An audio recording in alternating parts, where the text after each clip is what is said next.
Jeff Martin here from resetmeditation.com, and I can guarantee that you get frustrated because that's part of life, that's part of human nature, and that is the way it goes. So just as an example, today, the township has a village inside of it. Last night, apparently there was a shooting. Heard about that. A phone call from a resident that was complaining. Thinks it's homeless people living on township land in a forest. So I had to go check that out. And obviously he was saying that if other people can live without taxes, he should live without taxes. And if other people can live on other people's land, he should be able to live on someone else's land. And I told him all those things happen, so he's welcome to give all those a try and see how things go. But nevertheless, wanted to go check it out, put eyes on it myself. We've had our enforcer go out there multiple times without being able to find anyone, so I went tracking for a couple of hours and hiking for a while and didn't find much of anything. Talked to some guy walking his dog, basically. Found some sites where people had previously been.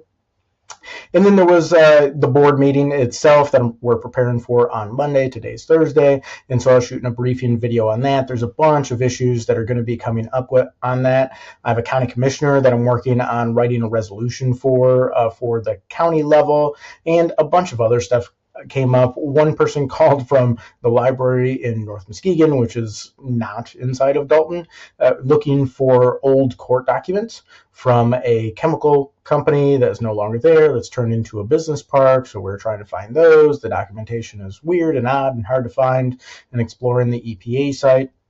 And a bunch of things, right, that just add up into being frustrated with various stuff.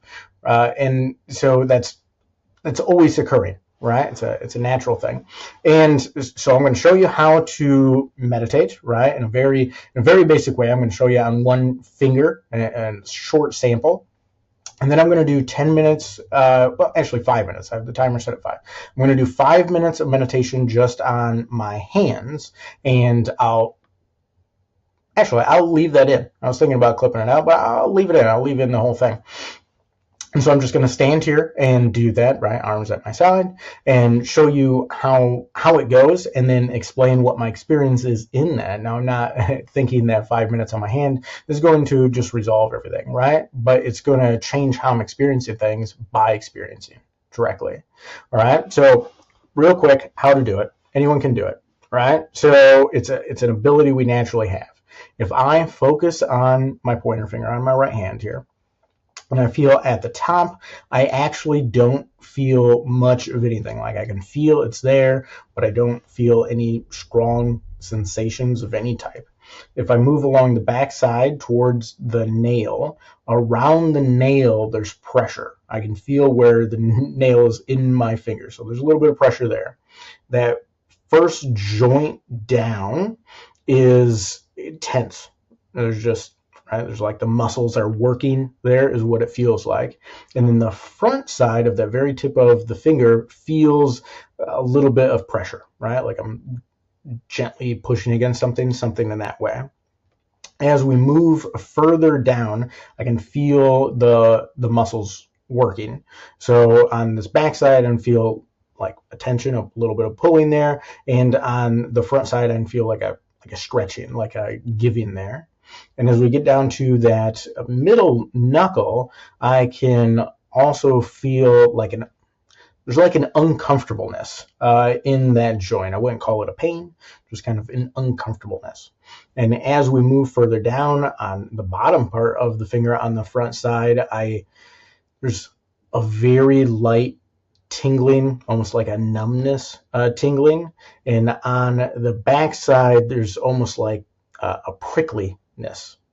And then in that base joint of the finger, where the finger is going into the hand, it just feels really strong, right? It's not a tenseness that feels weak. It feels like the muscles are locked in, like stuff is strong and stable.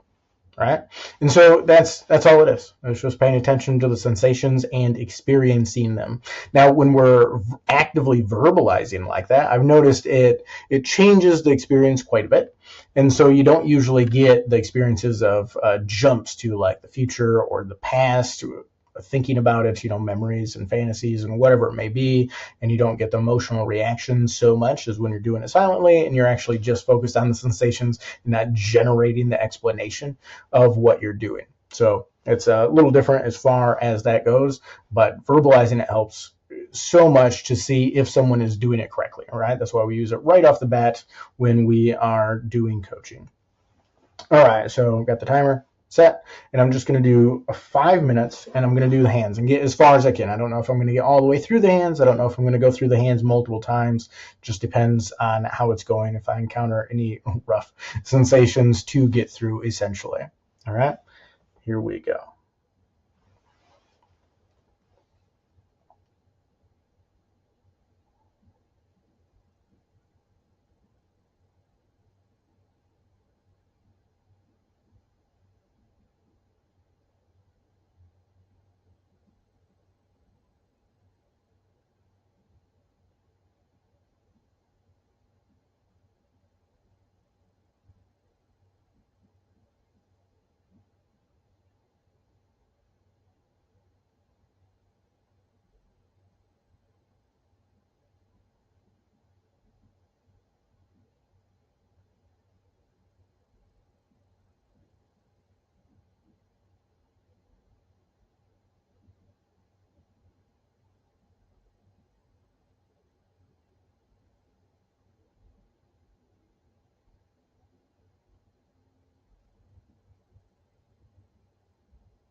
All right, that's 5 minutes of meditation on that hands right there.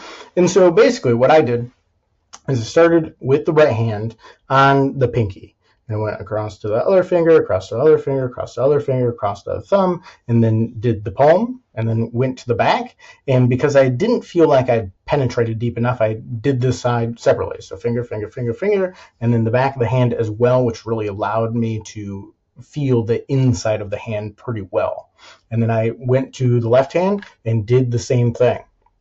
And so when I'd started on the right hand through that process, through that sequence, I had the urge to move the hand, move the whole body actually, but move the hand, like do something with it, grasp something, right? And so I didn't. I just stayed still and just experienced that sensation, and my mind jumped around just a little bit, just to a couple of things previously in the day, right? Like trying to look through all the paperwork and figure that out, and trying to look through other paperwork to generate new paperwork, and trying to go down trails and this type of stuff, right? Then when I went over to left hand, the process almost restarted, right? The mind was like just a little jumpy at first, but it went faster into just calming down, experiencing the sensations.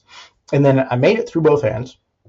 So I started doing both hands at the same time then. Same pattern, right? Starting with the pinky, going through. Patterns, not super important. Having a pattern helps you make sure that you don't miss anything, right? Because if there's something uncomfortable, we have a tendency to avoid it. And so pattern doesn't have to be the same or anything like that. You don't have to copy my pattern, right? It's just what I did.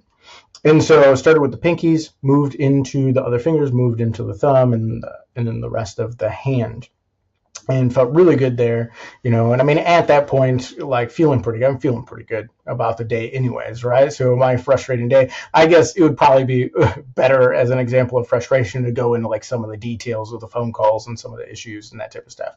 And so I'm using kind of a general example because I hit on a bunch of stuff throughout the day instead of the specifics of one case, and might make a better explanation of what frustration is, but you have your own examples every single day and a bunch of them, right? So you know exactly what I'm talking about as far as that goes. But like my frustrating day ends up being pretty cool, right? It's like I went on 4 hikes today because I went on 2 for the township for investigating things, and I did 2 tracking as well.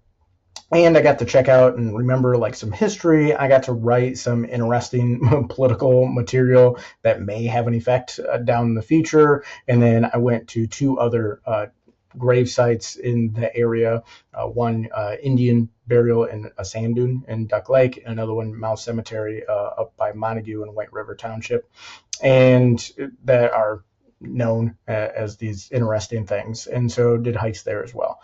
So very cool day, and like I'm going to read some excellent books later. I'm going to eat some chicken, have a shower, probably watch a documentary. Like everything's pretty good, right? And so, but it's not as drastic as a change as that in 5 minutes. Like I didn't go from just being extremely frustrated to being like, oh, everything's good, right? I was feeling decently good before. I had some frustrations, right? But it's a noticeable change in the experience of that frustration, even in those 5 minutes, actually. So I wasn't sure how much that was going to move the needle, whether I should do like, all right, I'm going to do like 10 minutes, 15 minutes, whatever. And I'm going to need a little more time so that I get reset, right? That's the idea. Reset for tomorrow, because I have other things that I have to get to tomorrow, right? And other issues are going to come up that I'm not even expecting. And then also the things that I have scheduled. And so that's the idea. You can have a purposeful practice, and it's just a skill that you can develop, and then you have it always, to be able to experience your own sensations and therefore change your experience of your life and hopefully, do better, right? That's the basic idea. But even if you don't do better, to still have a better experience no matter what. So that is the idea. All right. If you're interested in the private group or in the coaching sessions, let us know at resetmeditation.com. Otherwise, subscribe to the channel, and I'll keep doing updates, some long, some short, and feel free to leave comments on what you would like to see.